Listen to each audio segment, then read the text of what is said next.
Secretariat മെമ്പറായിട്ട് പിന്നെ ഞാൻ തിരിച്ചങ്ങോട്ട് പോയിട്ടില്ല. എന്ന് പറഞ്ഞാൽ ഇപ്പം ഞാൻ വീട്ടിൽ എന്തെങ്കിലും പോകും വരും എന്ന് മാത്രമാണ്. പലരും എന്നോട് ചോദിക്കുന്നൊരു കാര്യമുണ്ട്, രാജേഷേ, നിങ്ങളെന്താ ഇവിടെ ഒരു വീട് എടുക്കാഞ്ഞേ? നിങ്ങൾക്കെന്താ ഇവിടെ ഒരു വീടുണ്ടായിക്കൂടെ? ഒരു വീട് നിങ്ങളുടെ ഭാര്യനെ ഇങ്ങോട്ട് കൊണ്ടുവരും. നിങ്ങളെന്തൊരാളാ ഭാര്യനെ കൊണ്ടുവരാതെ? സംഭവം ശരിയാണ്, ഭാര്യയെ കൊണ്ടുവരണം, വീട് ഇവിടെ ആക്കണം എന്നൊക്കെ പറഞ്ഞാൽ എവിടുന്ന കാശ്? ഒരു പൊതുപ്രവർത്തകന് എവിടുന്ന് അത്ര കാശ്? എനിക്കുള്ള വരുമാനം ഞാൻ പരസ്യമായിട്ട് പറയാലോ, എനിക്ക് കിട്ടുന്നത് 25,000 രൂപയാണ് പെൻഷൻ. ആ പെൻഷൻ 25,000 രൂപേൻ്റെ പാർട്ടിന് ലഭ്യം കൊടുത്താൽ 21,000 രൂപ കയ്യിലുണ്ടാവും. ഈ കാശ് കൊണ്ടാണ് ഞാൻ പ്രവർത്തിക്കുന്നത്.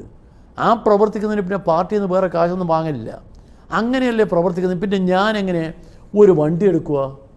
ഞാനെങ്ങനെ ഒരു വീട് പിന്നെ മെയിൻറ്റെയിൻ ചെയ്യുക? എൻ്റെ ഭാര്യനെ ഇങ്ങോട്ട് കൂട്ടിക്കൊണ്ടുവരിക?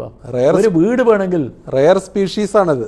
അല്ല നിൽക്കുന്ന വംശം അല്ലാതെ വീട് പന്ന്യൻ രവീന്ദ്രനെ പോലുള്ള എത്ര നേതാക്കൾക്ക് ഇങ്ങനെ പറയാൻ കഴിയും? അതല്ല ഞാൻ പറയുന്നത് രാജേഷേ, ഒരു വീട് ഇവിടെ വാടക എടുക്കണമെങ്കിൽ തിരുവനന്തപുരത്ത് 10,000 വേണം. എൻ്റെ ഭാര്യ വന്ന് ഇവിടെ താമസിക്കണമെങ്കിൽ അതിന് ചിലവ് വേറെ വേണം. പക്ഷേ വന്ന് രാഷ്ട്രീയത്തിൽ വന്ന് സമ്പന്നരായി മാറിയിട്ടുള്ളവരുടെ ചിത്രമല്ലേ പൊതുചിത്രം. അതിനെക്കുറിച്ചൊന്നും ഞാൻ പറയുന്നില്ല, അതിലൊന്നും അല്ല പ്രശ്നം. രാഷ്ട്രീയ പ്രവർത്തനത്തിൽ നമ്മൾ ചില നിശ്ചിത നിലപാട് വേണം. ഭരണം നമുക്ക് താഴെയാണ്, ഭരണത്തിന് മുകളിലുള്ള പാർട്ടിയാണ് നമ്പർ 1.